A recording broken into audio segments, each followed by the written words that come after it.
I am in southwest Iowa is rather the poorer part of Iowa, and I was born during the Depression, and so believe me, we cherished every opportunity of work. And I can remember my father working for the WPA.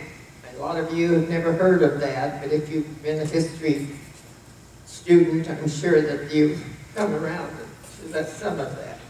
I had polio when it was called infantile paralysis then, and I had polio when I was 3 years old.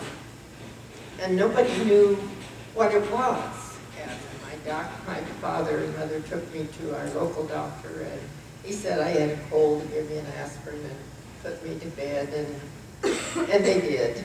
And the next day they carried me back to the doctor, and he said he didn't know what was wrong, because by that time I was partially paralyzed. And that he called a doctor in from Omaha, Nebraska, to come down and to just look me over and see what he thought. And so he said, to my parents, he said, your daughter has infantile paralysis and will not live through the night. So when I say I'm grateful to be here, I mean that sincerely.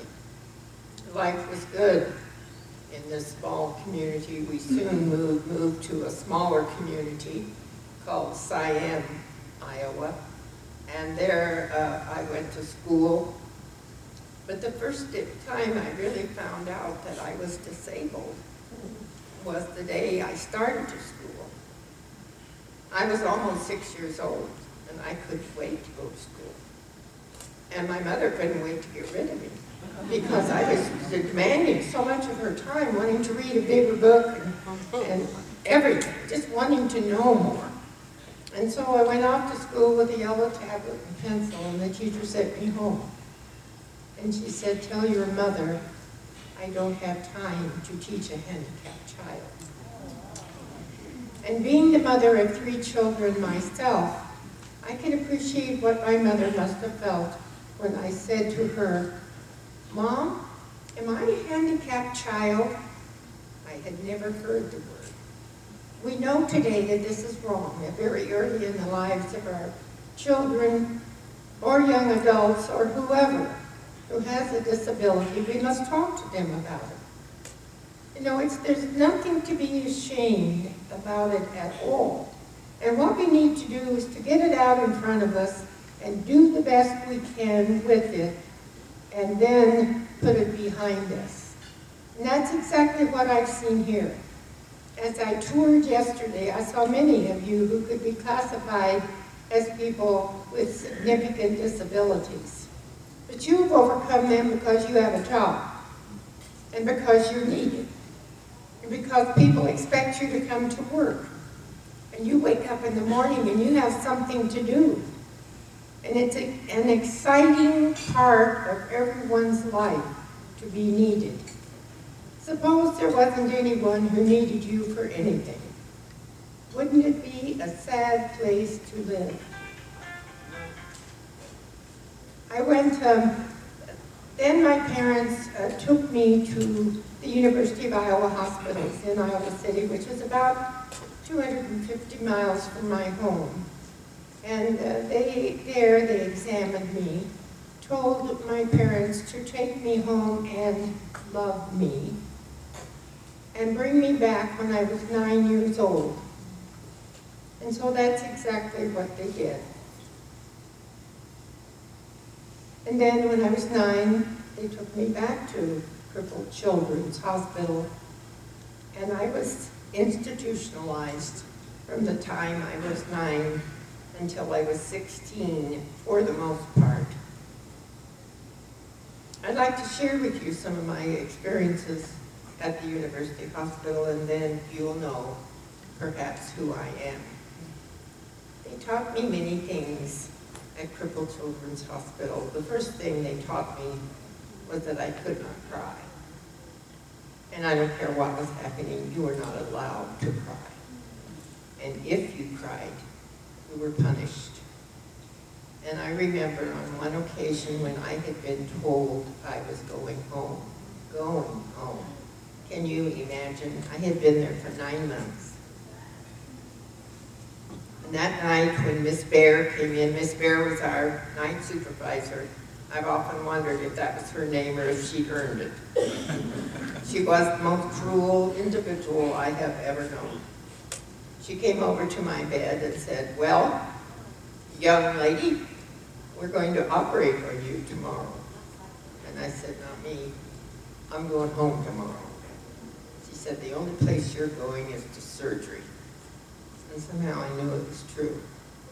And when she left, I put my head in my pillow and I cried.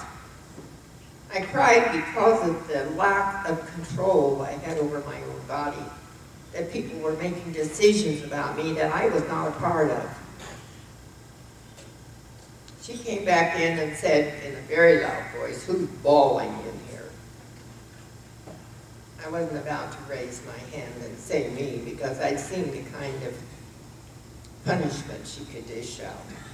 She came over to my bed, pulled my bed out into the middle of that 10-bed ward and said, we have a crybaby with us tonight. Evelyne, show them how to cry. If you've ever been in a situation where you wanted to cry, but it wasn't appropriate, I think you know the pain that you endure, but that pain was nothing compared to the pain that I and every one of my ward mates felt when we saw our name posted to go to conference. This was a teaching hospital. We were the subjects, not we as human beings, but we as the possessors of warped and crippled bodies. And when you went to conference, you were led into like an amphitheater with seats all the way around and down in the middle of the stage. And when you arrived there, the first order you heard was, take off your clothes. And they meant all of them. And then walk. I knew as a very small child I did not walk pretty. I couldn't walk, didn't want to walk in front of anyone. But I remember walking around that room with tears streaming down my face and knowing that nobody saw them. Then they took a dark marked pencil and marked my body, talked about it. I can honestly tell you that at that time, I didn't care if I ever walked again. What I wanted was someone to put their arms around me and tell me that they loved me. Love, the most important ingredient in anyone's life, and how selfish we are with it. I've asked my audiences all over these United States, how long has it been since you told anyone you loved them and really meant it? We're a strange society, you know. We like to send Valentine's and it says, I love you, and hugs and kisses and all this. But then Valentine's Day passes and we forget that those are the kinds of things we need every day of the year. I feel that the opportunity, I think it was about that time that I did make a decision in my life. I knew that someday I was going to be in a position to make change, and that I would have the responsibility of representing a lot of people, because that's exactly what I did at that, even at that early age at the hospital. We had never had a radio in the hospital. And someone said, oh, we ought to write to President Roosevelt and ask him to send one. So I wrote to him. And I told him where I was and what our situation was. And I said, we would like to have a radio. And he sent us one. And it was stolen the next night. I learned then that in order to change things, you have to ask. You have to work hard to find the right people who can make that change and who can have that opportunity of being a part of, or you can be a change agent. When I went for my first job, I had really researched what I could do at 17 and still in high school, but I had a summer that I could work, and I looked around at all the jobs, and I thought, well, I could be a receptionist at a hotel. Good morning, how are you?